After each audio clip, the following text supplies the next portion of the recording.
El banco me llamó y me dijo, no creo que sea usted.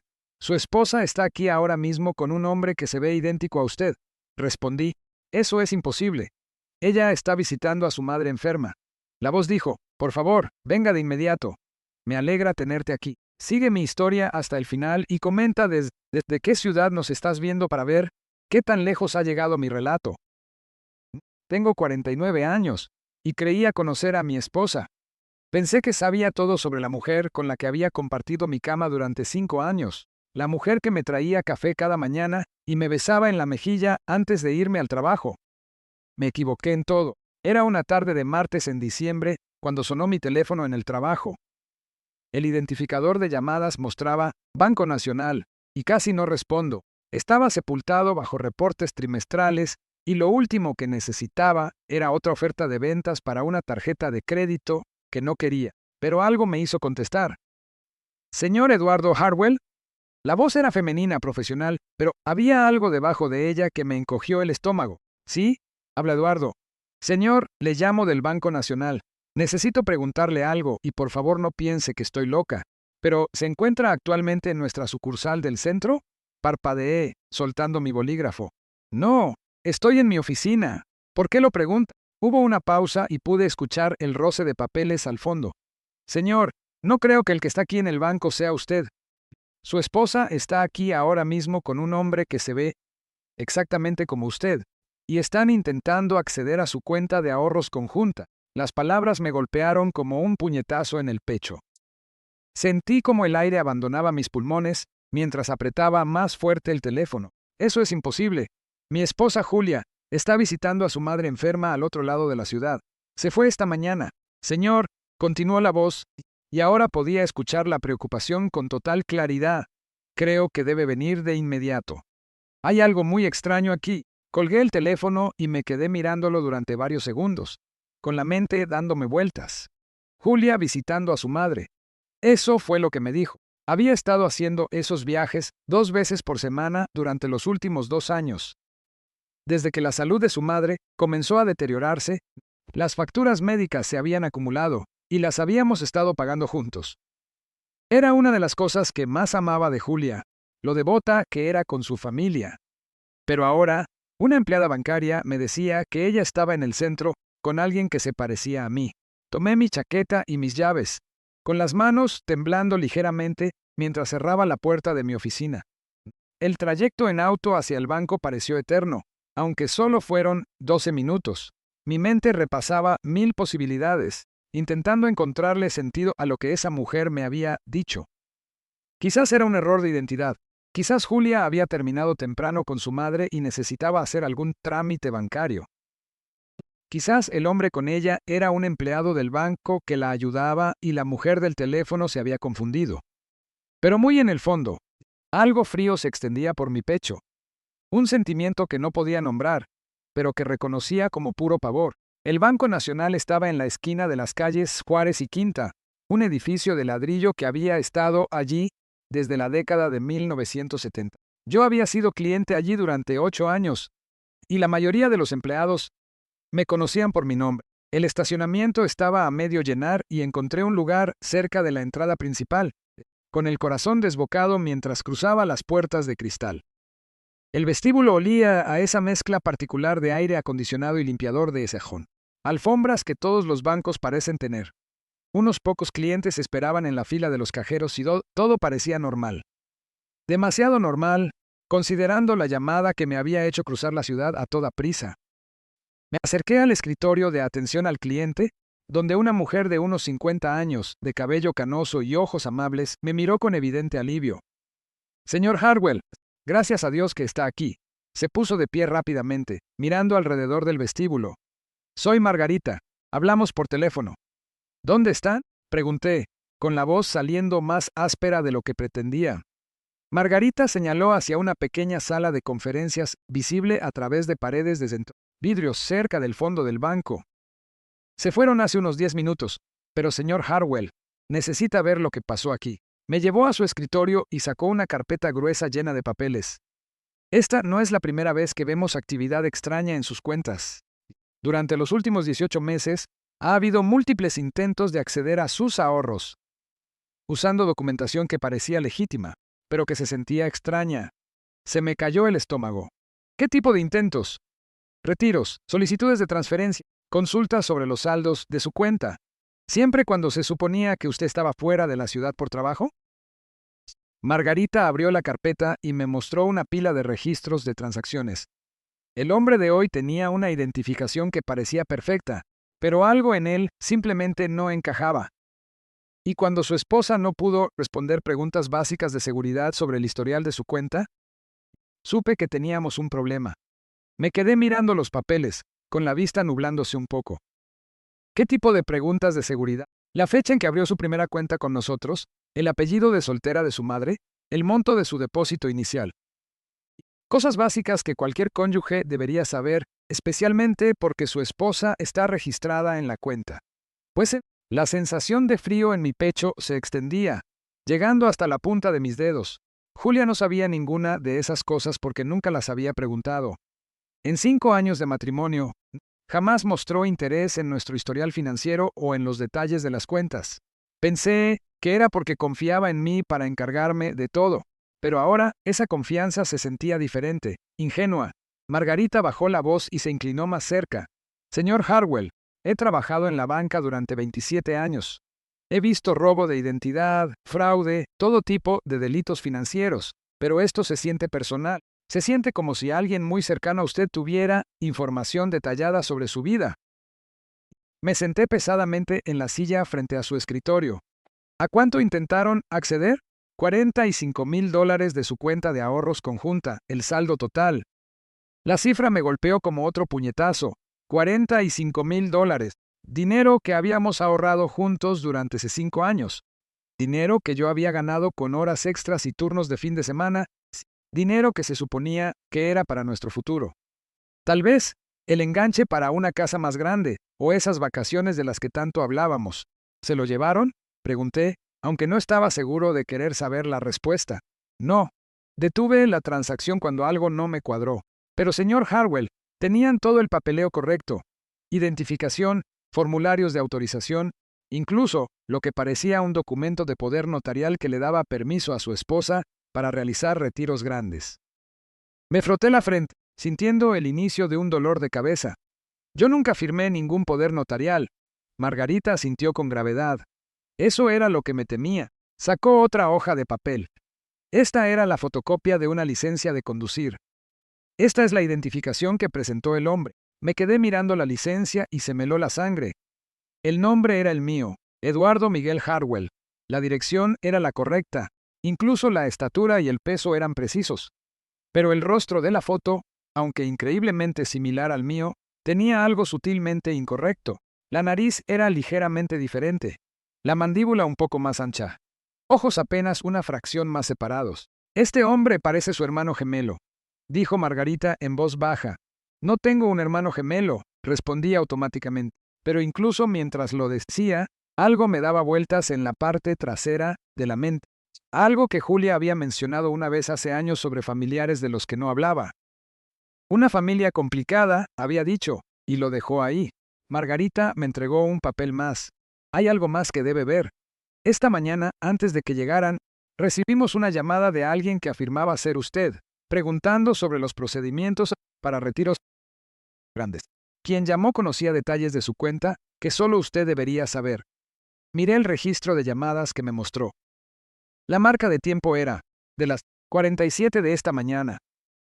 A las 9:47 de esta mañana, yo estaba en mi oficina revisando los informes presupuestarios de mi departamento. Tenía pruebas de ello, marcas de tiempo en los correos electrónicos que había enviado y una conferencia telefónica a la que me uní a las 10:03. Alguien lo ha estado vigilando, señor Hartwell, dijo Margarita suavemente. Alguien ha estado aprendiendo sus rutinas, sus horarios, su información personal, y han estado planeando esto durante mucho tiempo. Me levanté despacio, sintiendo las piernas inestables. El vestíbulo del banco a mi alrededor se veía diferente ahora, como si lo contemplara a través de la niebla. Todo lo que creía saber sobre mi vida, sobre mi matrimonio, sobre mi esposa, se estaba desmoronando bajo mis pies. ¿Qué hago ahora?, pregunté. La expresión de Margarita era compasiva pero firme. Vaya a casa y busque cosas que no pertenezcan allí. Revise su correo, sus documentos, sus papeles personales y, señor Hartwell, piense con mucho cuidado en quién tiene acceso a su vida. Le di las gracias y regresé a mi auto, con la mente dando tumbos.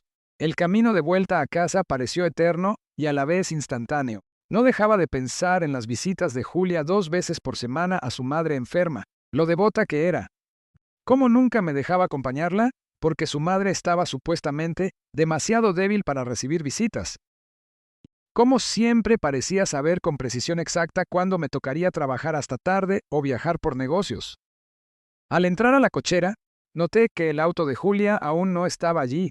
Probablemente seguía donde su madre, o tal vez estaba en un lugar completamente distinto. Quizás nunca había estado con su madre.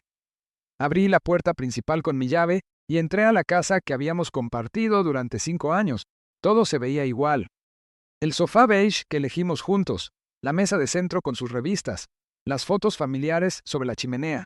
Pero ahora todo se sentía como un escenario de teatro, como utilería en una obra de la que yo no sabía que era protagonista. Fui a nuestra visitación y abrí el armario de Julia, aunque no estaba seguro de qué buscaba. Su ropa colgaba ordenada, sus zapatos alineados en el estante inferior. Todo normal, todo como debía ser. Luego abrí mi propio armario y la respiración se me atoró en la garganta. Colgado al fondo, detrás de mis abrigos de invierno, había un suéter gris que nunca antes había visto. Y al lado, unos pantalones de mezclilla que no eran míos, pero que me quedarían a la perfección. La ropa se veía exactamente como algo que yo usaría. Las mismas marcas que prefería, el mismo estilo, pero yo nunca las había comprado. Alguien más había estado vistiendo mis prendas. Alguien que necesitaba verse como yo. Me dejé caer en la orilla de la cama, con las palabras de Margarita resonando en mi cabeza. Alguien lo ha estado vigilando. Alguien ha estado aprendiendo sus rutinas. Sentado allí, en la habitación que había compartido con mi esposa durante 5 años, rodeado de muebles que elegimos juntos y recuerdos que construimos de la mano. Me di cuenta de que no tenía idea de quién era realmente Julia, y me aterrorizaba descubrirlo. Esperé a que Julia regresara a casa, sentado a la mesa de la cocina con una taza de café que ya llevaba tiempo fría. El suéter gris y los pantalones que encontré en mi armario estaban extendidos sobre la silla frente a mí, la evidencia física de que mi vida no era lo que pensaba. Cada pocos minutos revisaba mi teléfono, viendo pasar los minutos, preguntándome dónde estaba realmente mi esposa y con quién. Ella cruzó la puerta principal a las 6:37, exactamente a la hora de siempre cuando visitaba a su madre. Escuché sus llaves caer, escuché sus tacones resonar sobre el suelo de madera. La oí llamarme con esa misma voz alegre de la que me había enamorado hacía 5 años. Eduardo, mi amor, ya llegué. ¿Cómo estuvo tu día? Le respondí desde la cocina, con la voz más firme de lo que realmente me sentía. Julia apareció en el umbral y, por un momento, solo la miré. La miré de verdad. Tenía 34 años, el cabello rubio hasta los hombros perfectamente peinado, unos ojos verdes que siempre parecían brillar con calidez y una sonrisa que me hacía sentir el hombre más afortunado del mundo. Llevaba un vestido azul marino por el que la había elogiado la semana pasada, y se veía exactamente como la mujer con la que me había casado, pero algo era diferente. Ahora que lo buscaba activamente, podía notar una tensión alrededor de sus ojos, una rigidez cuidadosamente controlada en sus movimientos, que jamás había percibido antes. ¿Cómo está tu madre?, pregunté indiciándole con un gesto que se sentara. La sonrisa de Julia flaqueó por apenas una fracción de segundo antes de volver con toda su fuerza. Ay, ya sabes cómo es esto. Algunos días son mejores que otros. La fisioterapia está ayudando, pero se cansa mucho. Se dirigió hacia el refrigerador, sin sentarse. El doctor Martínez cree que tal vez tengamos que aumentarle la dosis del medicamento otra vez. Asentí con la cabeza, vigilando su rostro con atención. Eso es costoso. Bueno, es la familia, dijo dándome la espalda mientras tomaba una botella de agua. Hacemos lo que tenemos que hacer. ¿Cómo es que se llama el doctor? Su nombre completo. Quizás quiera llamar para preguntar sobre planes de pago. Julia se congeló por un instante, con la mano aún en la manija del refrigerador. Ay, mi amor, no tienes que preocuparte por eso. Yo me encargo de todo el asunto médico. Ya sabes lo confusos que pueden ser todos esos formularios del seguro. Se dio la vuelta con una brillante sonrisa, pero capté algo en su expresión que me revolvió el estómago. Era la mirada de alguien que había sido tomado por sorpresa. Y estaba ganando tiempo para pensar. De hecho, hoy llamé a la compañía de seguros, dije, manteniendo un tono casual. Dijeron que hay un problema con la cobertura de tu mamá. ¿Qué tipo de problema? La voz de Julia seguía siendo ligera, pero estaba apretando la botella de agua con más fuerza de la necesaria. Dijeron que su póliza fue cancelada hace 8 meses por falta de pago. El silencio que siguió se tensó entre nosotros como un cable de acero. Julia parpadeó 1, 2 veces, mientras yo estudiaba su rostro. Una mentirosa experimentada habría tenido una respuesta lista. Una explicación sobre confusiones del seguro o errores de facturación, pero Julia parecía genuinamente conmocionada, como si le hubieran dado una bofetada. Eso no puede ser correcto, dijo finalmente. He estado pagando esas primas todos los meses. ¿Con qué dinero? Pregunté en voz baja. Porque revisé nuestros estados de cuenta, Julia. $3,000 cada mes para gastos médicos. Pero si no hay cobertura de seguro, ¿a dónde ha estado yendo ese dinero? La botella de agua se le resbaló de las manos y rodó por el suelo. Ninguno de los dos se movió para recogerla. Julia me miró y por primera vez desde que la conocía, vi miedo en sus ojos verdes. Eduardo, puedo explicarlo, dijo, pero su voz ahora era diferente. Más pequeña, menos segura. ¿Puedes? Porque hoy tuve una conversación muy interesante en el banco. Su rostro palideció por completo. ¿El banco? Alguien intentó retirar $45,000 de nuestra cuenta de ahorros hoy. Un hombre que se veía exactamente como yo, acompañado por mi esposa. Pero aquí está el detalle, Julia. Yo estuve en el trabajo todo el día, y tú me dijiste que estabas con tu madre. Se sentó pesadamente en la silla frente a mí, justo encima del suéter gris que yo había encontrado. No pareció notarlo, o tal vez sí, y estaba tratando de ocultarlo. Sus manos temblaban ahora y las entrelazó sobre la mesa. Todo esto es un malentendido, dijo, pero las palabras salieron apresuradas, desesperadas. Debe ser algún tipo de robo de identidad. Alguien ha estado usando nuestra información. Estiré el brazo sobre la mesa y aparté suavemente sus manos, dejando al descubierto el suéter gris debajo de ellas. ¿Esto es tuyo? Pregunté. A Julia se le cortó la respiración. Se quedó mirando el suéter como si fuera una serpiente a punto de morderla. Yo nunca he visto eso antes. Estaba en mi armario, Julia. Al fondo, detrás de mis abrigos de invierno, junto con unos pantalones que no son míos, pero que me quedan a la perfección. Alguien ha estado guardando ropa en nuestra casa diseñada para que se parezca a mí. Toda su resistencia se desmoronó de golpe. Sus hombros se cayeron y se cubrió el rostro con las manos. Por un momento pensé que iba a llorar, y a pesar de todo, sentí una oleada de compasión. Esta seguía siendo mi esposa, la mujer que había amado durante 5 años, y verla derrumbarse me dolió más de lo que esperaba. Pero cuando levantó la vista hacia mí, no había lágrimas, solo una especie de resignación calculadora, como si estuviera decidiendo qué tanta verdad decirme, Eduardo. Tienes que entenderlo. Nunca quise que llegara tan lejos. ¿Qué tan lejos? ¿Qué tan lejos se suponía que debía llegar? Ella respiró temblorosamente. Mi hermano necesitaba ayuda. ¿Tu hermano? La miré fijamente. Julia, me dijiste que eras hija única. Hace 5 años, cuando éramos novios, me dijiste que tus padres murieron cuando eras joven y que no tenías más familia que tu madre. Mentí. Las palabras salieron planas, sin emoción. De hecho, tengo un hermano gemelo, Marcos. Nos parecemos mucho a nuestros respectivos cónyuges. Es algo que viene de familia. Patrones de parecido genético muy fuertes. Mi mente daba vueltas. Un hermano gemelo. Eso explicaba al hombre del banco. Al hombre que se parecía a mí, pero que no era del todo idéntico. ¿Dónde está? Ha estado viviendo con mi madre los últimos 2 años. Perdió su trabajo. Se metió en problemas financieros. Necesitaba ayuda para recuperarse. ¿En the medical expenses, los $3,000 al mes? La voz de Julia se hizo aún más pequeña.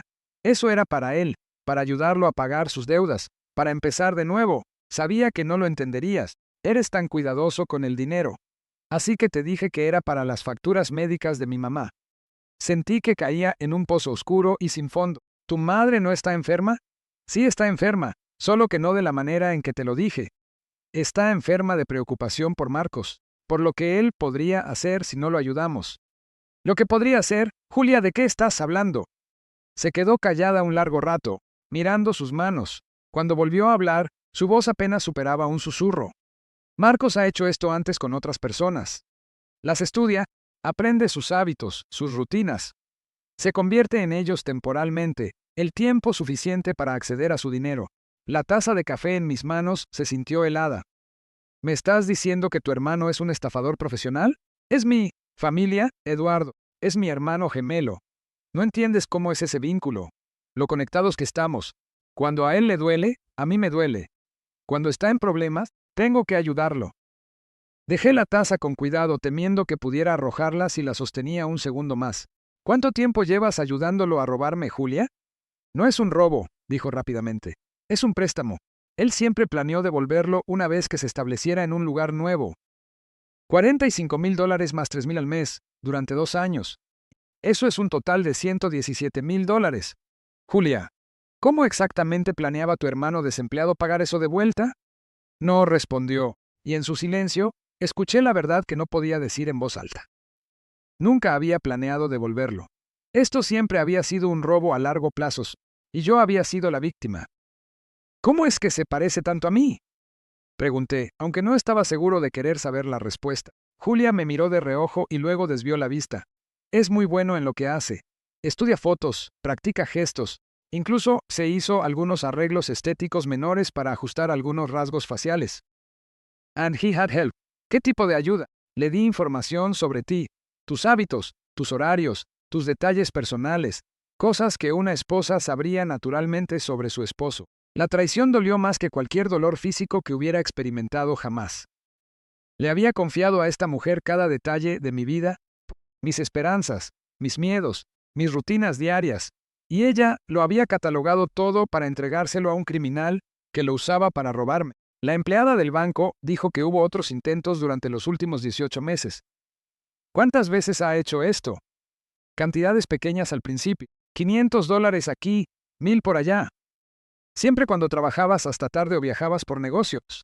Me aseguraba de que él supiera tu horario. Me levanté abruptamente, haciendo que la silla rechinara contra el suelo de la cocina.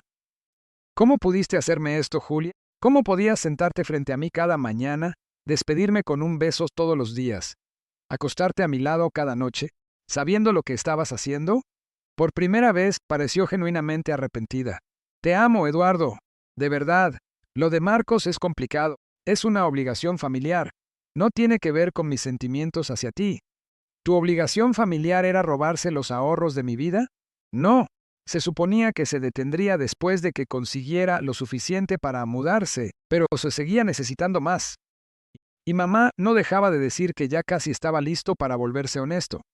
Y yo seguía pensando, solo una vez más, solo un poco más, y luego todo terminaría. Caminé hacia la ventana de la cocina y miré hacia nuestro patio trasero, el pequeño jardín que plantamos juntos la primavera pasada, los muebles de exterior que elegimos para las parrilladas de verano. Todo se veía normal, pero ya nada era real. ¿Dónde está él ahora?, pregunté sin darme la vuelta. No lo sé. Después de que lo del banco no funcionara hoy, se suponía que me llamaría, pero no lo ha hecho. ¿And your mother? ¿Está involucrada en esto, o es solo otra víctima? La voz de Julia apenas era audible. Ella nos crió para cuidarnos mutuamente. Siempre ha protegido a Marcos, justificándolo. Ella sabía lo que estábamos haciendo. Me di la vuelta para encararla. Nosotros, Julia. Sigues diciendo nosotros, como si tuvieras el mismo grado de culpa. Y sí, eres igual de culpable. Tú elegiste esto. Elegiste traicionar a tu esposo para ayudar a tu hermano criminal a robarle al hombre que te amaba. Ella comenzó a llorar entonces. Lágrimas silenciosas que corrían por sus mejillas. Lo sé. Sé cómo se escucha, pero no entiendes lo que es tener a alguien, a quien amas sumido, en la desesperación, tan perdido. Pensé que podría ayudarlo y protegerte al mismo tiempo. ¿Protegerme? Llevas 2 años robándome. Evité que se lo llevara todo de un golpe. Me aseguré de que solo tomara cantidades que no notarías de inmediato. Estaba tratando de ganar tiempo para encontrar otra solución. Lo absurdo de aquello me golpeó como una bofetada. Ella creía que me había estado protegiendo al dosificar el ritmo del robo. Pensaba que estaba siendo considerada al quitarme cantidades más pequeñas durante un periodo más largo en lugar de despojarme de todo a la vez. Gusta. Necesito que te vayas, dije en voz baja. Eduardo, Por favor, déjame explicarte todo. Déjame ayudarte a entender. Ya has explicado suficiente. Necesito que prepares una maleta y te vayas a quedar a otra parte esta noche. Necesito tiempo para pensar. Julia se limpió los ojos y asintió. ¿Puedo volver mañana? ¿Podemos hablar más de esto cuando hayas tenido tiempo de procesarlo? La miré. A esta mujer que había amado, en la que había confiado y con la que había planeado pasar el resto de mi vida, y me di cuenta de que no sabía, en absoluto, quién era. La persona sentada en mi cocina era una extraña que se parecía a mi esposa, pero que me había estado mintiendo durante años. No lo sé, dije con honestidad. Ya no sé nada. Mientras ella recogía sus cosas y se preparaba para salir, me pregunté qué más ignoraba, qué otras mentiras me habría dicho, qué otros secretos ocultaba, pero lo que más me asustaba era pensar que esto podría no haber terminado. Sí, que Marcos, donde quiera que estuviese, tal vez aún no hubiera acabado conmigo. No dormí esa noche. ¿Cómo podría haberlo hecho? Cada ruido en la casa me hacía saltar. Cada crujido de las tablas del suelo me hacía preguntarme si alguien intentaba entrar. El suéter gris y los pantalones de mezclilla seguían sobre la mesa de la cocina, justo donde los había dejado. La prueba física de que mi vida había sido invadida por un extraño que se parecía a mí. A las 3:00 de la mañana, desistí de dormir y preparé café. Mientras me sentaba en la barra de la cocina mirando hacia la calle oscura, me di cuenta de que necesitaba respuestas. Respuestas reales, no las verdades a medias cuidadosamente dosificadas que Julia me había dado. Si iba a descubrir qué tan profundo era este pozo, tenía que investigar por mi cuenta. Empecé por el lugar más obvio, nuestra oficina en casa. Julia se encargaba de la mayor parte del papeleo del hogar y yo siempre se lo había agradecido. Era organizada, detallista, y yo confiaba en ella para gestionar todo, desde las pólizas de seguro hasta los documentos fiscales. Ahora, esa confianza se sentía como el mayor error de mi vida. El archivador estaba cerrado con llave, lo que debió haber sido mi primera pista. En 5 años de matrimonio, jamás había visto a Julia cerrar ese archivador con llave. Cuando le pregunté al respecto una vez, se rió y dijo que estaba protegiendo nuestros documentos importantes de posibles ladrones, como si alguien fuera a entrar a robar solo para llevarse las escrituras de la hipoteca. Me tomó 20 minutos encontrar la llave, oculta al fondo de su joyero, detrás de un par de aretes que le regalé para nuestro 3er aniversario. Mis manos temblaban mientras abría el archivador, aunque no sabía si era por la cafeína o por los nervios. El primer folder que saqué estaba etiquetado como gastos médicos, con la pulcra letra de Julia. Dentro había docenas de facturas, todas aparentemente del consultorio del doctor Martínez, cobrando por el tratamiento continuo de su madre. Las sumas eran asombrosas.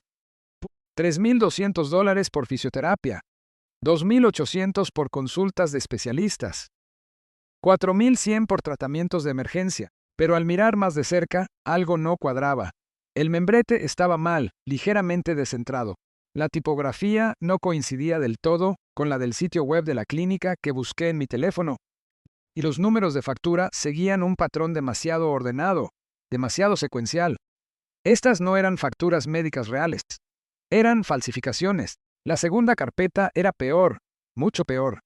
Estaba etiquetada como Administración de Propiedades y contenía documentos que yo nunca antes había visto. Un formulario de transferencia de escrituras de nuestra casa con fecha de hace solo 6 meses que mostraba que la propiedad había sido transferida de nuestros nombres conjuntos al nombre exclusivo de Julia.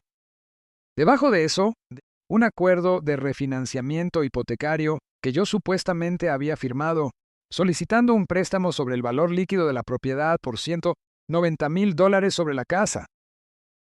Me quedé mirando la firma en el papeleo de refinanciamiento. Se parecía a la mía, pero yo jamás había firmado ese documento. Ni siquiera lo había visto antes de ese momento. Mi casa, la casa en la que había vivido durante 8 años, la casa que había comprado 2 años antes de conocer a Julia, ya no era legalmente mía. La tercera carpeta me heló la sangre. Contenía copias de documentos de identidad de alguien llamado Marcos Reeves. Licencia de conducir, tarjeta de seguridad social, pasaporte, incluso un acta de nacimiento. Pero la foto de la licencia de conducir mostraba el rostro que yo había visto en el banco. El hombre que se parecía a mí, pero que no era del todo idéntico. Adjunto a los documentos de identidad había una nota escrita a mano con la letra de Julia, horario de práctica. Eduardo sale al trabajo a las 7:45 am de lunes a viernes. Gimnasio los martes y jueves, 6:30 p.m. Viajes de negocios la primera semana de cada mes. ¿Restaurantes favoritos? Romanos los viernes por la noche. Cafetería en la calle Quinta, los sábados por la mañana. Práctica de firma al reverso. Le di la vuelta al papel y se me cayó el alma al piso. Alguien había estado practicando mi firma una y otra vez, mejorando progresivamente en la imitación de mi caligrafía. Al final de la página, copiando a la perfección mi firma, estaban las palabras Eduardo Miguel Hardwell, repetidas docenas de veces. Pero había más, una línea de tiempo escrita por la mano de Julia, mostrando fechas y actividades que se remontaban a 2 años atrás completos. Mes 1 al 3. Fase de recopilación de información. Establecer confianza y rutinas diarias. Mes 4 al 8. Recolección de documentación, copiar papeles importantes. Establecer patrones bancarios. Mes 9 al 12. Inicio de retiros pequeños. Probar medidas de seguridad y tiempos de respuesta. Mes 13 al 18. Aumentar montos de retiro. Establecer la narrativa de la emergencia médica. Mes 19 al 24. Transferencia de propiedad y extracción de valor líquido. Preparar fase final. Mes 25 en adelante. Completar la transferencia de activos y reubicación. Estaba viendo un plan de 2 años para robarse mi vida entera. Escrito con la letra de mi esposa. Y al final de la línea de tiempo, con una caligrafía diferente, más oscura y agresiva, alguien había agregado: si Eduardo sospecha antes de finalizar, implementar plan de contingencia, hacer que parezca un accidente. Mis manos comenzaron a temblar tanto que casi dejo caer los papeles. Plan de contingencia, hacer que parezca un accidente. No solo planeaban robarme. Si me acercaba demasiado a la verdad, planeaban asesinarme. Tomé mi teléfono y llamé al número que Margarita me había dado en el banco. Aunque eran las 4 de la mañana, la llamada se fue directo al buzón de voz. Así que le dejé un mensaje pidiéndole que me llamara lo antes posible. Luego llamé a la policía. Al 911. ¿Cuál es su emergencia? Necesito reportar robo de identidad y fraude, dije, tratando de mantener la voz firme, y posiblemente una conspiración para cometer homicidio. La oficial que acudió a mi casa fue la detective Sarah Chen, una mujer de unos 40 años con mirada afilada y una actitud directa y profesional. Se sentó a la mesa de mi cocina y revisó los documentos que encontré mientras yo le contaba todo lo sucedido. Tiene suerte de haber encontrado esto cuando lo hizo. Según esta línea de tiempo, usted estaba muy cerca de la fase final de su operación. ¿Qué habría implicado la fase final? La desaparición completa de sus activos y, muy posiblemente, su desaparición. Esa nota sobre hacer que parezca un accidente. Nos tomamos esas amenazas muy en serio. La detective Chen fotografió cada documento y luego los colocó con cuidado en bolsas de evidencia. Tendremos que coordinarnos con las autoridades federales para esto. Fraude interestatal, robo de identidad, conspiración. Esto es mucho más grande que un caso local. ¿Qué hay de Julia y su hermano? Emitiremos una alerta de búsqueda inmediata para ambos. ¿Tiene alguna idea de a dónde podrían haber ido? Lo pensé. En 5 años con Julia, ella nunca mencionó amigos o familiares más allá de su madre y el hermano que afirmaba no tener. Siempre decía que era una persona reservada, que prefería círculos sociales pequeños. Ahora comprendía que era porque había estado viendo sobre todo su pasado. Su madre, dije de repente, ha estado visitando a su madre 2 veces por semana durante 2 años. Si esa mujer siquiera existe, tal vez sepa a dónde fueron. La detective Chen asintió. Necesitaremos esa dirección. Le di la dirección que Julia me había dado del departamento de su madre, aunque ahora me daba cuenta de que no tenía idea de si era real. Todo lo que Julia me había dicho era sospechoso. Señor Hardwell, quiero que entienda algo, dijo la detective Chen mientras recogía sus papeles. Las personas que le hicieron esto son criminales sofisticados. Esto no fue un delito de oportunidad o desesperación. Fue una operación a largo plazo, cuidadosamente planeada, diseñada para robarle todos los ahorros de su vida y, posiblemente, su vida misma. ¿Cuánto tiempo cree que llevan haciendo esto? Dado el nivel de organización y la calidad de los documentos falsificados, esta no es su primera vez. Probablemente haya otras víctimas allá afuera que ni siquiera saben que les han robado todavía. Después de que la detective Chen se fue, me quedé sentado a solas en mi casa, o en lo que solía ser mi casa, intentando procesar todo lo que acababa de descubrir. La mujer que había amado durante 5 años era una criminal profesional. La vida que habíamos construido juntos era una elaborada estafa. Incluso la casa en la que estaba sentado me la habían robado mediante documentos falsificados. Pero lo que más me aterraba era darme cuenta de lo cerca que había estado de perderlo todo, incluida mi vida. Si no hubiera recibido esa llamada del banco, si Margarita no hubiera sospechado, si yo no hubiera encontrado esos documentos a tiempo, podría haber desaparecido por completo. Otra víctima de un accidente, en un plan que probablemente ya le había cobrado la vida a otros. Mi teléfono sonó justo después de las 7 de la mañana. Era Margarita, del banco. Señor Hardwell, recibí su mensaje. ¿Se encuentra bien? Estoy vivo, lo cual aparentemente es más de lo que debería esperar, dije, y le conté lo que había encontrado. Dios mío, dijo cuando terminé. Señor Hardwell, hay algo más que debe saber. Investigué un poco más después de que usted se fue ayer y encontré evidencia de intentos similares en otros bancos de la zona.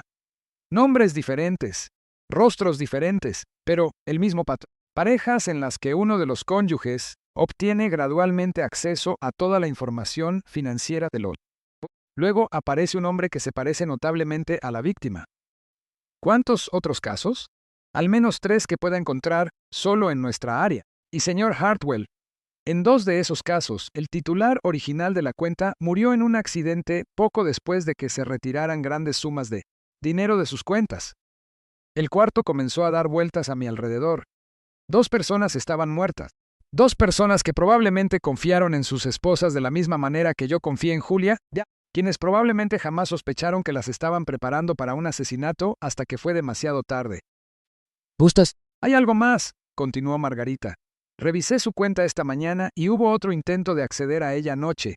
A las 3:17 a.m., alguien intentó transferir todos sus ahorros para el retiro a una cuenta en el extranjero. ¿Se concretó? No. Después del incidente de ayer, congelamos todas las transacciones. Pero, señor Hartwell, no se están rindiendo.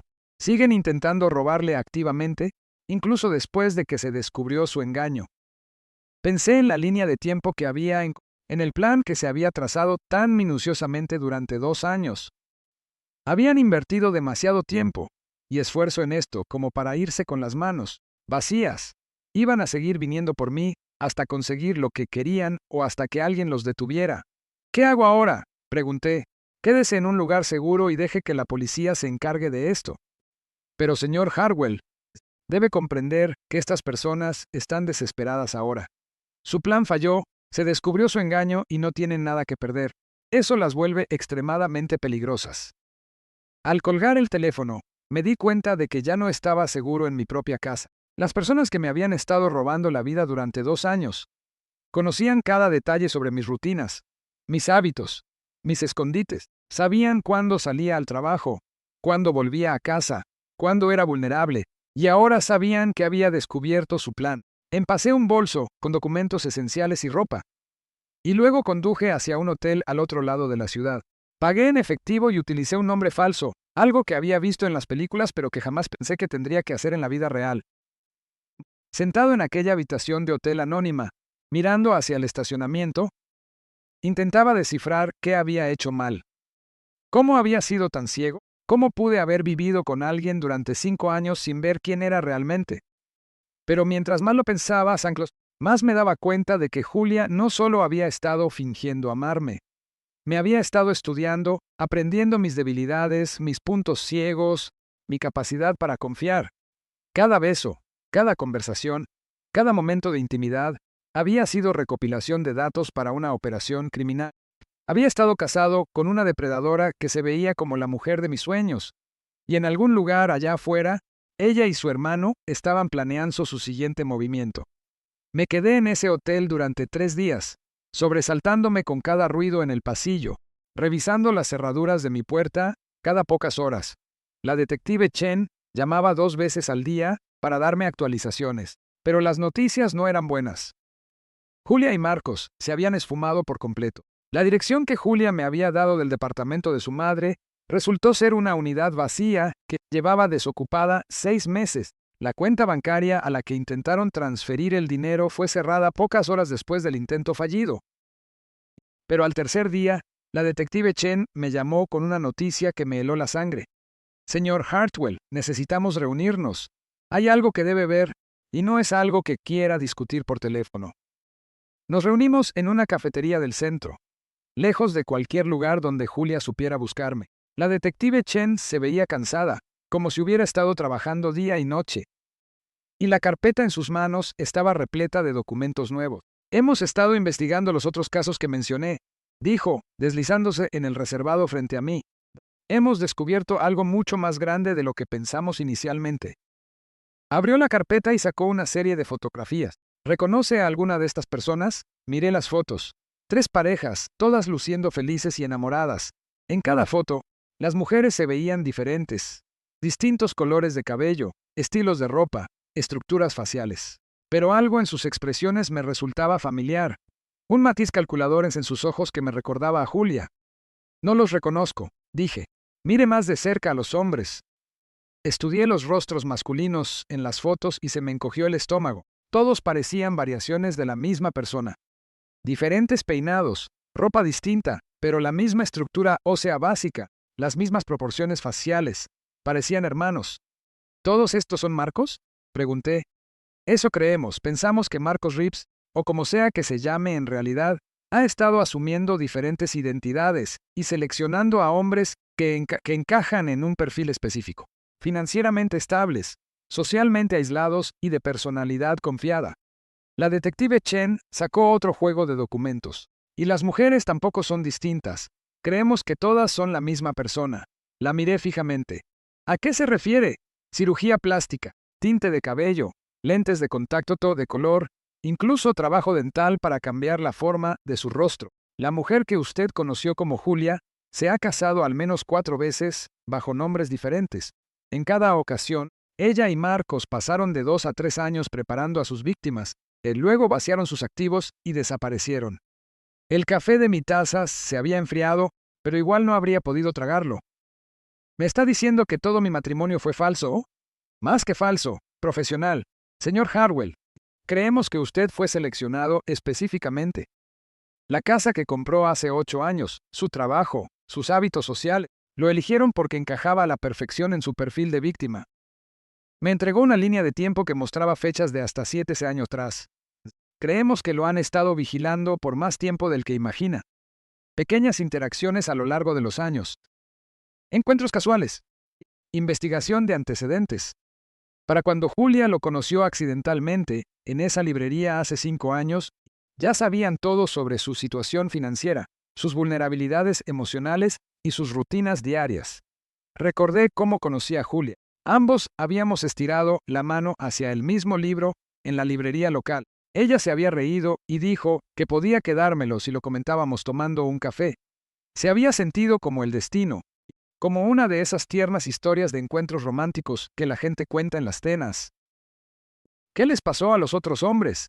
Pregunté, aunque temía escuchar la respuesta. La expresión de la detective Chen se ensombreció. Roberto Mansfield, de 51 años, murió en un accidente automovilístico 6 meses después de que su esposa vaciara su cuenta de ahorros conjunta. David Park, de 47 años.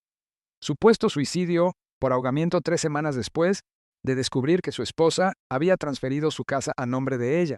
Miguel Torres, de 53 años, paro cardíaco fatal, durante lo que su esposa afirmó que fue una discusión sobre dinero, pero la autopsia mostró signos de envenenamiento por digitalina. Los asesinaron. Aún no podemos probarlo, pero sí, eso creemos. El patrón es constante. Una vez que los hombres descubren el robo o empiezan a sospechar, mueren de formas que parecen accidentales o naturales. Mis manos comenzaron a temblar de nuevo. Apreté la taza de café con más fuerza, intentando calmarme. ¿Qué tan cerca estuve? Según la línea de tiempo en su casa, ¿y el hecho de que intentaron acceder a sus fondos de retiro? Después de que se descubrió su engaño, yo diría que estaba a tal vez unas semanas de su accidente. La detective Chen se inclinó hacia adelante, con expresión seria. Señor Hartwell, hay algo más. Encontramos evidencia de que planeaban algo muy específico para usted. Sacó un documento más. Este era una nota escrita a mano con la letra de Julia. Encontramos esto en una unidad de almacenamiento que alquilaron con nombres falsos. Leí la nota y la vista se me nubló de rabia. Póliza de seguro de vida de Eduardo, valorada en $250,000. La cláusula de muerte accidental paga el doble. Plan. Accidente de casa durante el viaje anual a la cabaña. Marcos será el compañero de casa y testigo. Herida de bala limpia. Sin signos de forcejeo. Historia. El arma se disparó accidentalmente mientras Eduardo limpiaba el rifle. Marcos consolará a la viuda en duelo. Ayudará a liquidar las herencias. Dejé el papel con cuidado, temiendo romperlo en pedazos si lo sostenía un segundo más. Iban a matarme en mi viaje de casa del próximo mes, aparentemente, y Marcos iba a estar allí como su nuevo amigo, alguien que Julia le habría presentado y que compartía su interés por la casa. Él habría sido el único testigo de su trágico accidente. La frialdad calculadora de aquello me quitó el aliento. Habían planeado asesinarme de una manera que pareciera completamente natural, con Marcos allí mismo para controlar la narrativa y consolar a mi viuda en duelo. Julia habría cobrado mi seguro de vida, heredado lo que quedaba de mis bienes y luego habría desaparecido para comenzar el proceso de nuevo con otra identidad y otra víctima. ¿A cuántas personas han matado?, pregunté. Aún no lo sabemos. Estamos trabajando con las autoridades federales para rastrear sus movimientos durante la última década. Pero, señor Hardwell, creemos que usted podría ser la primera víctima que descubre la verdad a tiempo para detenerlos. La detective Chen cerró la carpeta y me miró con seriedad. Lo que nos lleva a nuestro siguiente problema. Saben que está vivo, saben que su plan falló y saben que usted tiene pruebas que podrían encarcelarlos de por vida. No van a desaparecer simplemente para empezar de nuevo en otro lugar. Van a querer silenciarlo permanentemente. Entonces, ¿qué hago? Queremos usarlo como carnada. La miré fijamente. ¿Quieren que haga qué? Van a venir por usted tarde o temprano. Tienen que hacerlo. Usted es la única persona viva que puede vincularlos con sus crímenes. En lugar de esperar a que ellos elijan el momento y el lugar, queremos controlar la situación, tenderles una trampa y atraparlos con las manos en la masa. La idea me aterrorizaba, pero podía ver la lógica en ella. ¿Qué tipo de trampa? Estableceremos vigilancia y lo devolveremos a su rutina normal, pero con protección encubierta. Cuando hagan su movimiento, estaremos listos. ¿Y si algo sale mal? ¿Si llegan a mí antes de que puedan detenerlos? La expresión de la detective Chen era sombría pero decidida. Es un riesgo. Pero, señor Hartwell, estas personas han matado al menos a 3 hombres, posiblemente más. Si no los detenemos ahora, seguirán haciéndolo. Encontrarán nuevas víctimas, nuevas identidades, y el ciclo continuará. Pensé en los otros hombres, los que habían muerto porque confiaron en la persona equivocada. Roberto Mansfield, David Park, Miguel Torres, probablemente amaron a sus esposas de la misma manera que yo amé a Julia.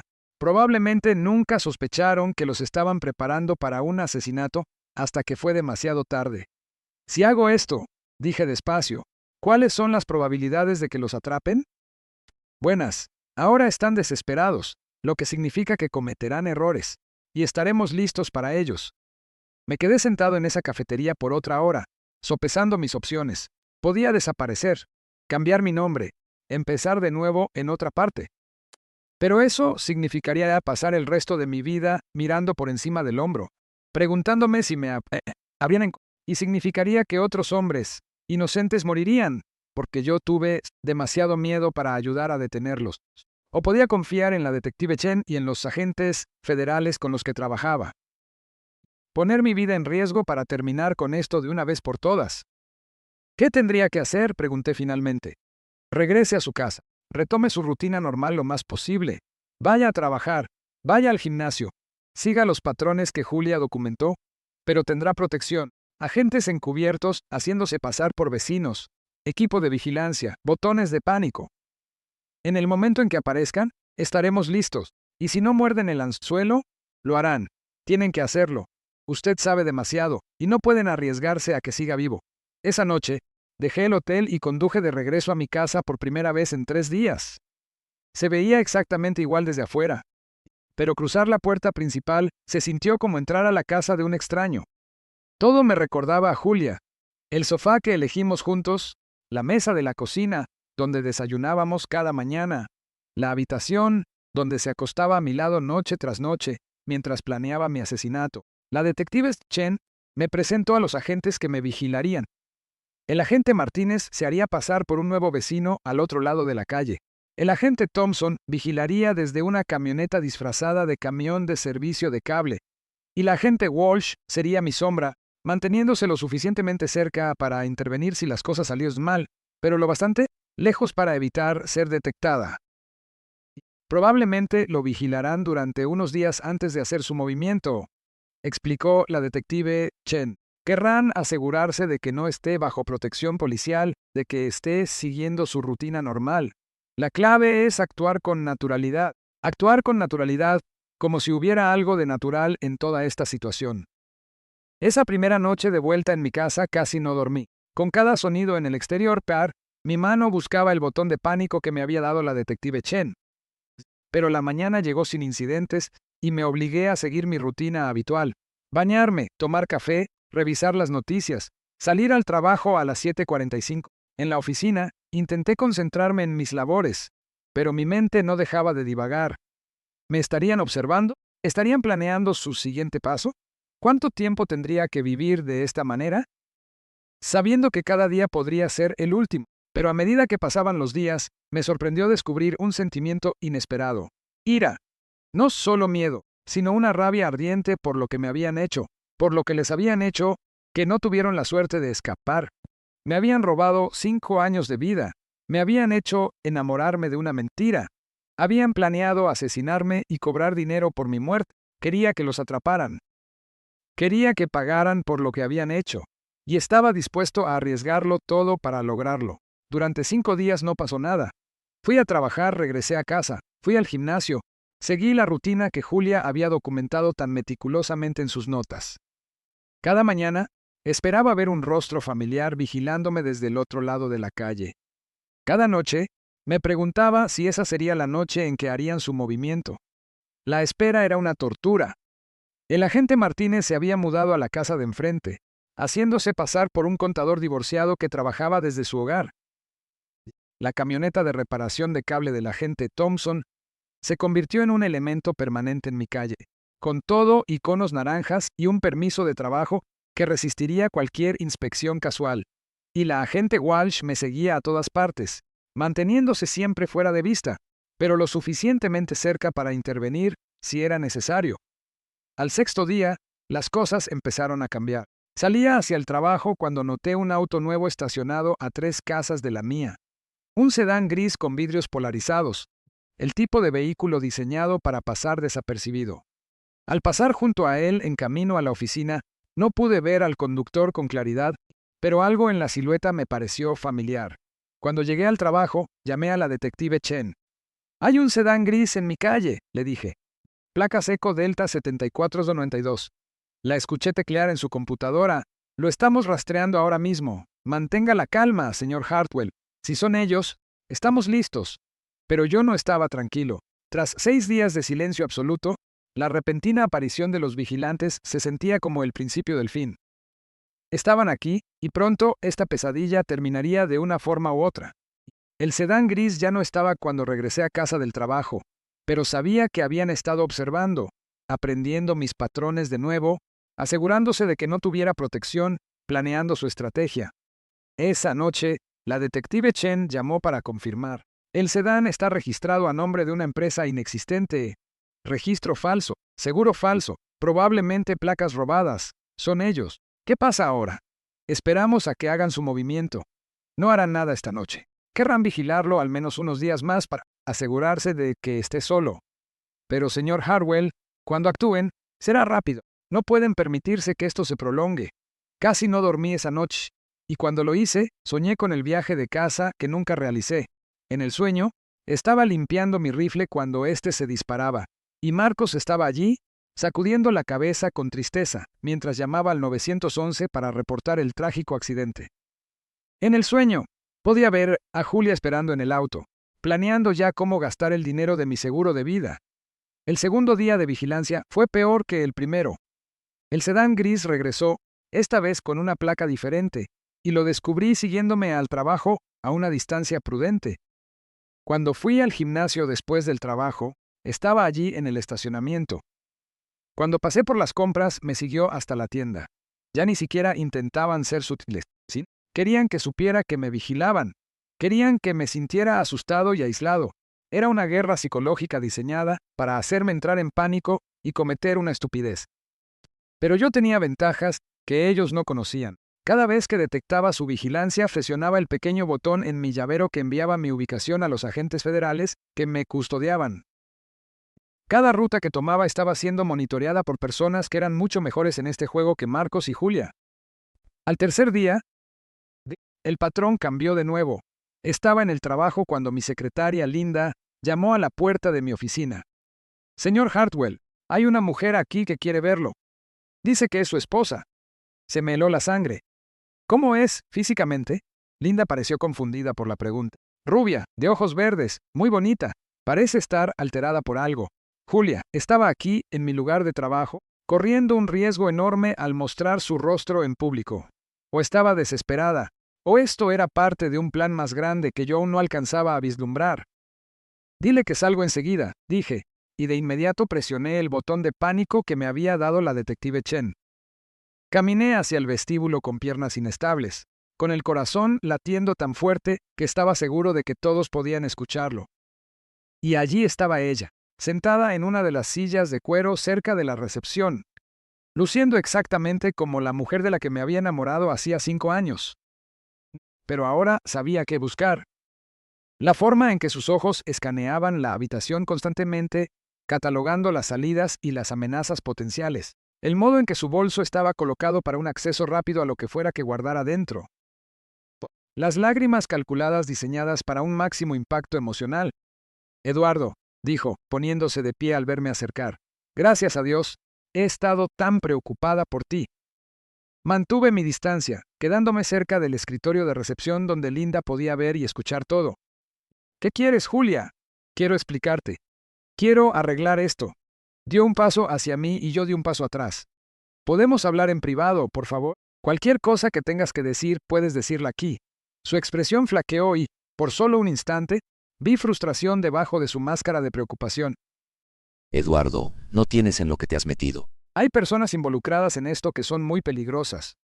Si no retiras la investigación policial, van a hacerte daño. Casi me río de su audacia. Me estaba amenazando mientras fingía advertirme sobre amenazas de otras personas. ¿Qué personas? Marcos no es quien tú crees, no es solo mi hermano. Trabaja para gente muy mala. Y cuando este trabajo salió mal, lo culparon a él. Ahora quieren limpiar el desastre, y eso incluye a cualquiera que pueda identificarlo.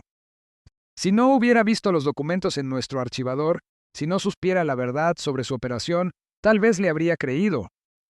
Julia no era una simple víctima atrapada en los crímenes de su hermano. Era una esposa preocupada, intentando proteger a su marido de criminales peligrosos. Entonces, ¿estás diciendo que Marcos me amenazó? Estoy diciendo que Marcos responde ante personas que no dejan cabos sueltos. Y en este momento, Eduardo, tú eres un cabo suelto muy peligroso. Seguía intentando manipularme incluso ahora. Aún intentaba hacerme creer que estaba de mi lado, que podíamos trabajar juntos para resolver el problema. ¿Qué quieres que haga? Pregunté. Retira la investigación. Dile a la policía que te equivocaste, que todo fue un malentendido. Toma el dinero que aún tienes y desaparece por un tiempo. Puedo ayudarte a empezar de nuevo en un lugar seguro. ¿Y tú? ¿Qué pasa contigo en ese escenario? Yo también desapareceré. Ambos empezaremos de nuevo por separado. Es la única manera de mantenerte a salvo. La miré fijamente. A esta mujer que había compartido mi cama durante 5 años mientras planeaba mi asesinato, y no sentí más que un frío asco. ¿Me sigues mintiendo? Su máscara volvió a resbalar por un segundo y vi el cálculo en sus ojos. Eduardo, por favor. Sé que no confías en mí, pero estoy intentando salvar tu vida. ¿Por qué debería creer algo de lo que dices? Porque te amo. Las palabras salieron con una sinceridad perfecta.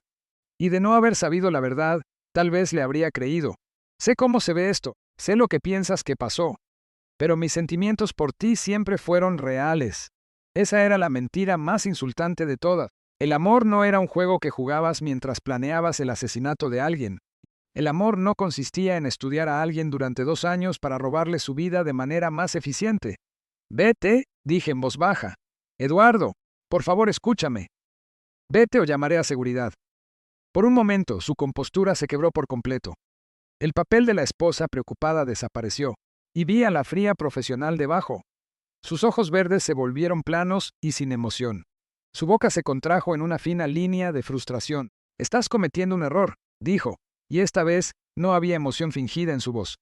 Un error muy peligroso. El único error que cometí fue confiar en ti. Me miró fijamente por un largo momento, luego tomó su bolso y caminó hacia la salida. En la puerta, se dio la vuelta. Adiós, Eduardo. Espero que sobrevivas a lo que viene. Luego se fue, perdiéndose en el estacionamiento donde estaba seguro de que Marcos la esperaba. Regresé a mi oficina y llamé a la detective Chen de inmediato. Estuvo aquí, dije. Julia vino a mi oficina. Lo sabemos, la seguimos desde su casa. Está en un Honda azul con Marcos ahora mismo, en dirección sur por la carretera 61. Tenemos unidades rastreándolos, me amenazó. No directamente, pero dejó claro que pasarían cosas malas si no retiraba la investigación. Eso confirma lo que sospechábamos. Se están desesperando, lo que significa que harán su movimiento pronto, probablemente esta noche. Me senté pesadamente en la silla de mi oficina. La realidad de la situación me golpeó de nuevo. Esta noche, después de 5 años de matrimonio, después de 2 años de ser robado sistemáticamente, después de descubrir que la mujer que amaba había estado planeando mi asesinato, todo terminaría esta noche. ¿Qué hago? Vaya a casa. Siga su rutina normal. Estaremos vigilando. Y en el momento en que hagan su movimiento los detendremos. ¿Y si algo sale mal? La detective Chen guardó silencio por un momento. Nada saldrá mal, señor Harwell. Tenemos esto bajo control, pero mientras conducía a casa esa tarde, no podía quitarme la sensación de que Julia y Marcos tenían una carta más bajo la manga. Llevaban años haciendo esto. Habían matado al menos a 3 hombres y habían evitado ser capturados cada vez. No iban a entregarse pacíficamente. La casa se sentía diferente cuando crucé la puerta principal, más vacía, más peligrosa. Cada sombra podía estar ocultando una amenaza. Cada sonido podía ser ellos viniendo por mí. Preparé la cena e intenté comer, pero la comida sabía a cartón. Encendí la televisión e intenté ver las noticias, pero no podía concentrarme en nada que no fueran las ventanas, las puertas, los puntos por donde alguien podría entrar a mi casa. A las 9:00 sonó mi teléfono. Número desconocido. Hola, Eduardo. La voz de Marcos, pero más profunda de lo que recordaba, más amenazante. ¿Disfrutaste tu conversación con mi hermana hoy? ¿Qué es lo que quieres? Quiero que entiendas algo. Hemos sido muy pacientes contigo, muy comprensivos, pero esa paciencia tiene límites. No te tengo miedo. Se rió, y no había gracia en ello. Deberías tenerlo. ¿Sabes lo que les pasó a Roberto Mansfield, David Park, Miguel Torres? Los nombres de los hombres muertos me golpearon como impactos físicos. Ustedes los mataron. Hicimos lo que fue necesario. Y si no dejas de interferir en nuestros asuntos, haremos lo necesario contigo también. La policía está escuchando esta llamada. No, no lo está. Estamos usando equipos que hacen imposible el rastreo. Pero Eduardo, esto es lo que va a pasar. Vas a salir de tu casa en exactamente 10 minutos. Te subirás a tu auto y conducirás a la dirección que estamos por enviarte por mensaje de texto. Vendrás solo y traerás cada pieza de evidencia que creas tener contra nosotros. And if I don't, entonces iremos por ti. Y cuando lo hagamos, no será rápido. La línea se cortó. Unos segundos después, mi teléfono sonó con un mensaje de texto que contenía una dirección que no reconocí. Me quedé mirando el teléfono, con las manos temblorosas. Querían encontrarse cara a cara para terminar esto de una vez por todas, pero no sabían de los agentes federales que vigilaban mi casa. No sabían que cada movimiento que hacían estaba siendo monitoreado. Presioné el botón de pánico y esperé a que sonara mi teléfono. Señor Harwell, la voz de la detective Chen, quieren reunirse esta noche. Le van a enviar una dirección por mensaje. Lo escuchamos. Hemos estado monitoreando todo el tráfico celular en su área. No vaya a esa dirección, señor Hartwell. Es una trampa. ¿Pero qué pasa si vienen aquí en su lugar? Entonces estaremos listos para ellos. Confía en mí. Esto casi ha terminado. Colgué y me senté en la sala a esperar. La casa estaba en completo silencio, excepto por el sonido de mi propio corazón latiendo en mis oídos. A las 9:47, exactamente 10 minutos después de la llamada de Marcos, escuché un ruido que me congeló la sangre. Alguien estaba forzando la cerradura de mi puerta principal. El suave sonido de rasguños en mi puerta principal era casi inaudible, pero en el silencio de mi casa, bien podría haberse sido una alarma contra incendios. Presioné el botón de pánico 3 veces en rápida sucesión, la señal que la detective Chen me indicó usar si ellos lograban entrar a la casa. Me deslicé hacia la cocina, manteniéndome agachado y evitando las ventanas. Los agentes que vigilaban mi casa estarían tomando posiciones, pero yo no tenía forma de saber cuánto tiempo les tomaría llegar o si lo harían antes de que Marcos y Julia terminaran de forzar la cerradura. El rasguño se detuvo por un instante. Hubo un silencio sepulcral. Luego, escuché el suave clic de la puerta principal al abrirse. Tomé un cuchillo de cocina del mostrador. Mis manos temblaban tanto que casi lo dejo caer. A través de la ventana de la cocina, podía ver la casa del agente Martínez al otro lado de la calle. Pero no había señales de movimiento. ¿Dónde estás, Eduardo? La voz de Julia llamando suavemente desde el pasillo de la entrada.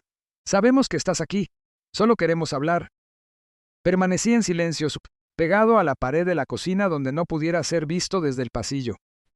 Esto no tiene por qué terminar mal, continuó ella, y pude escuchar sus pasos moviéndose lentamente por mi casa. Podemos llegar a un acuerdo. Todos podemos salir bien de esto. Más pasos, estos más pesados. Marcos estaba con ella, moviéndose por mi sala. Podía oírlo revisando los armarios, mirando debajo del sofá, buscándome de manera sistemática. Eduardo, esta vez era la voz de Marcos, y estaba más cerca, mucho más cerca. Encontramos tu botón de pánico en la mesa de centro. Muy considerado de tu parte dejarlo donde pudiéramos verlo. Se me cayó el alma al piso. Había sido tan cuidadoso de llevar el botón conmigo, pero con el miedo debía haberlo dejado al ir por el cuchillo.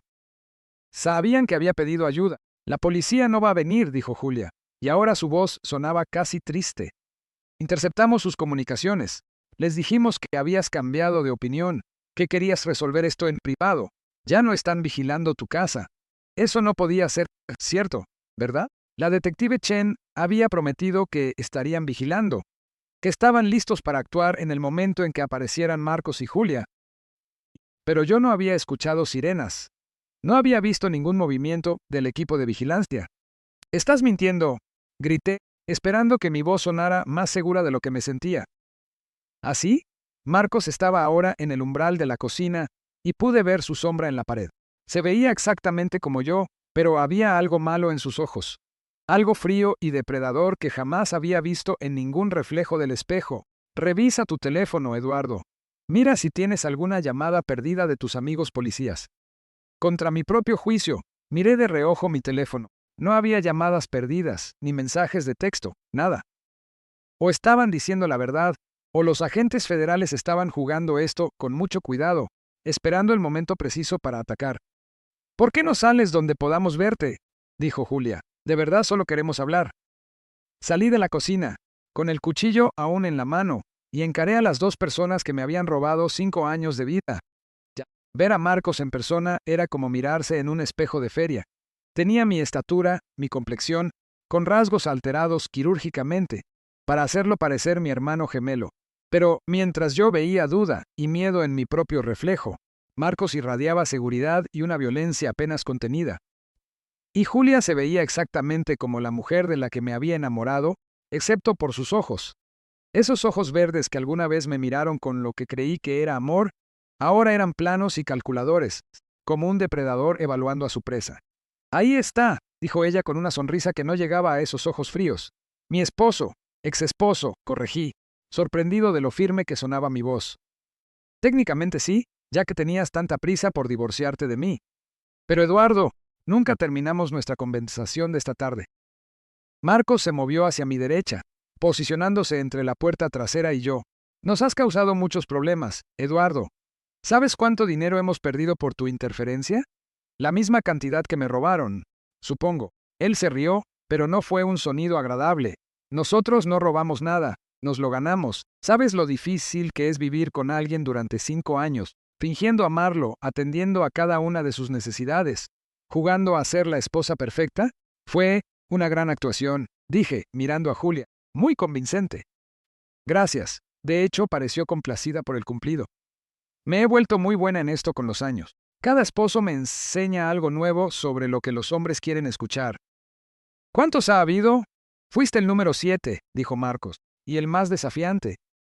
La mayoría de los hombres están tan desesperados por amor que se creen cualquier cosa. Confiaban ciegamente, pero tú eras cauteloso, observador. Tuvimos que trabajar mucho más duro para ganarnos tu confianza. ¿Por qué yo? ¿Qué los hizo elegirme? Julia inclinó la cabeza, sopesando la pregunta. Tenías dinero, pero no demasiado. Un trabajo estable, pero no tenías familia que hiciera preguntas incómodas. Y estabas solo, Edward, tan solo que te enamorarías de la primera mujer que te prestara atención. Las palabras se me dolieron porque eran ciertas. Yo había estado solo cuando la conocí, aislado y desesperado por una conexión, y ella me había dado exactamente lo que necesitaba, exactamente lo que había estudiado y planeado darme. Además, tenías esa hermosa póliza de seguro de vida, añadió Marcos. $250,000 con doble indemnización por muerte accidental. Ese viaje de casa que tenías planeado nos habría acomodado muy bien económicamente. Pero tenías que ir y arruinarlo todo, dijo Julia. Y por primera vez escuché una rabia real en su voz. No pudiste simplemente aceptar la historia de mi madre enferma. Tuviste que empezar a investigar, a hacer preguntas, a hacer llamadas telefónicas. Lamento haber incomodado sus planes de asesinato. Asesinato es una palabra muy fea, dijo Marcos. Preferimos pensar en ello como una herencia acelerada. Se estaba acercando ahora, y yo apreté el cuchillo de cocina con más fuerza, pero sabía que un cuchillo no iba a salvarme contra dos asesinos entrenados que habían hecho esto menos seis veces antes. Esto es lo que va a pasar, dijo Julia, adoptando ese tono de voz que usaba cuando estábamos casados y quería que hiciera algo que yo no deseaba. Vas a venir con nosotros y vamos a escenificar un suicidio muy convincente. Depresión por el divorcio, estrés financiero, la vergüenza de haber sido engañado por tu esposa. Es una historia muy creíble. ¿And if I refuse? Marcos sacó un arma de su chaqueta, un pequeño revólver plateado que parecía casi delicado en sus manos. Entonces lo escenificaremos de todos modos, pero será más sucio y más doloroso para ti. Miré el arma, luego a las dos personas que habían planeado matarme, y sentí algo inesperado. Alivio, no porque quisiera morir, sino porque la espera finalmente había terminado. Los juegos, las mentiras, la manipulación. Todo acabaría esta noche, de una forma u otra. ¿Saben qué es lo gracioso? Dije, sorprendiéndome a mí mismo al sentirlo de verdad. Yo de verdad te amaba. Durante 5 años, creí genuinamente que tú también me amabas. La expresión de Julia se suavizó un poco. Sé que lo hiciste. Y Eduardo, a mi manera, sí te tuve aprecio. Fuiste amable conmigo, generosos, confiado. Si yo fuera una persona diferente, si tuviera una vida diferente, tal vez me habría enamorado de ti de verdad. But you're not a different person. No, soy exactamente quien necesito ser. Marcos levantó el arma, apuntándome al pecho. Basta de charlas. Tenemos que terminar esto y salir de aquí. Fue entonces cuando se apagaron las luces. La casa se sumergió en una oscuridad total y, por un instante, nadie se movió. Luego estalló el caos. Escuché a Julia jadear, oí a Marcos maldecir y girar el arma hacia donde creía que yo estaba de pie. Me arrojé al suelo y rodé hacia la sala, esperando interponer algún mueble entre el arma y yo. Agentes federales, tiren sus armas. La voz venía desde afuera, amplificada por un megáfono, y de repente mi casa se inundó con la luz de potentes reflectores que apuntaban a través de cada ventana. Eduardo Hartwell, si puede escuchar esto, manténgase en el suelo. Más voces de múltiples direcciones. La puerta principal explotó hacia adentro y figuras vestidas de negro irrumpieron por la cado. Abertura. Escuché a Marcos disparar el arma 2 veces, un sonido ensordecedor en el espacio cerrado. Luego, un crujido agudo que sonó como un taser. Izquierda despejada, derecha despejada, 2 sospechosos abatidos. Permanecí en el suelo hasta que alguien me tocó el hombro con suavidad. Señor Hartwell, está herido. Levanté la vista para ver al agente Walsh, el hombre que me había estado siguiendo durante la última semana. Su rostro era sereno y profesional, pero pude ver alivio en sus ojos. Estoy bien, dije, aunque no estaba seguro de si eso era cierto. Las luces de la casa volvieron a encenderse, revelando a Marcos en el suelo cerca de la cocina, con las manos sujetadas por cinchos de seguridad a la espalda y un hilo de sangre bajando de su nariz donde alguien lo había golpeado. El arma yacía en el suelo a varios pies de distancia, fuera de su alcance. Julia estaba sentada contra la pared del fondo, también esposada, mirando el caos de mi sala con una expresión de pura incredulidad. ¿Cómo?, dijo, mirándome directamente. ¿Cómo lo supiste? El agente Walsh me ayudó a ponerme de pie. El botón de pánico funcionó exactamente como fue diseñado, señora Reeves. Estuvimos en posición todo el tiempo. Pero interceptamos sus comunicaciones, protestó ella. Les dijimos que él había cambiado de opinión. No, dijo la detective Chen, apareciendo en el umbral con una expresión de satisfacción. Dejamos que creyeran que habían interceptado nuestras comunicaciones. Queríamos que pensaran que tenían el control, que habían aislado con éxito al señor Hartwell. La miré fijamente. ¿Sabían que vendrían? Hemos estado rastreando sus movimientos desde que salieron de su oficina esta tarde. La llamada telefónica, la puerta sin llave, todo fue parte de un plan cuidadosamente orquestado para meterlos dentro de su casa, donde pudiéramos arrestarlos de manera segura. Marcos forcejeaba contra sus ataduras, con el rostro desfigurado por la rabia. Esto no ha terminado. Hay otros. Gente que no conoces. Gente que vendrá por ti. De hecho, dijo la detective Chen, sacando una carpeta gruesa, hemos estado bastante ocupados mientras ustedes se concen el señor Hartwell. Hemos arrestado a 6 miembros de su organización en 4 estados diferentes. Su operación ha terminado. La mirada de asombro en el rostro de Julia casi valió los 5 años de mentiras. Mientras la conducían hacia la puerta, se detuvo y me miró por última vez. Lo que dije era verdad, Eduardo. Si las cosas hubieran sido diferentes, si yo hubiera sido diferente, tal vez te habría amado de verdad. But you're not different, dije, imitando sus palabras de hace un momento. Eres exactamente quien elegiste ser. Ella asintió una vez y luego desvió la mirada. Después de que se fueron, después de tomar las declaraciones y recolectar la evidencia, me quedé sentado solo en mi sala, rodeado por los restos de los eventos de la noche. El agente Walsh se ofreció a conseguirme un hotel, pero me negué. Esta era mi casa y no iba a permitir que me echaran de ella nunca más. La detective Chen apareció en mi puerta una última vez antes de marcharse. ¿Está seguro de que se encuentra bien, señor Hartwell? Lo pensé. Mi matrimonio había sido una mentira.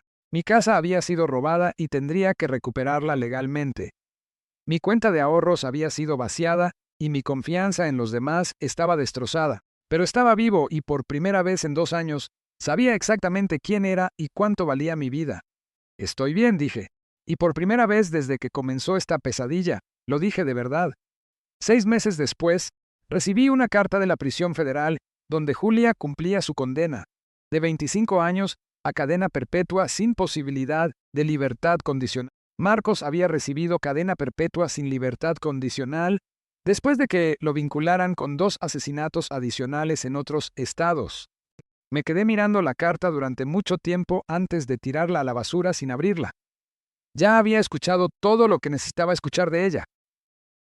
Vendí la casa 6 meses después de eso. Una vez que se resolvieron las complicaciones legales, había demasiados recuerdos amargos, demasiadas mentiras impregnadas en cada habitación. Compré un lugar más pequeño al otro lado de la ciudad, un sitio donde Julia nunca había estado. Un lugar que Marcos jamás había estudiado. Ahora tengo 50 años y he aprendido cosas sobre la confianza, el amor y la traición que nunca hubiera querido saber. Pero también aprendí que sobrevivir a algo como esto te cambia de formas que no son del todo malas. Ahora soy más cuidadoso, pero también más agradecido. Más desconfiado, pero a la vez aprecio más la amabilidad genuina cuando la encuentro. Y a veces, tarde en la noche, pienso en aquellos otros hombres que no tuvieron la misma suerte que yo. Roberto Mansfield, David Park, Miguel Torres y los demás cuyos nombres nunca conoceré. Hombres que confiaron en la persona equivocada y lo pagaron con sus vidas. Yo sobreviví gracias a la suerte, gracias a una empleada bancaria que notó algo extraño, gracias a los agentes federales que supieron tender una trampa. Pero sobre todo, sobreviví porque cuando llegó el momento de elegir entre el miedo y la acción, elegí defenderme. Esa elección salvó mi vida, y es una decisión de la que nunca me arrepentiré.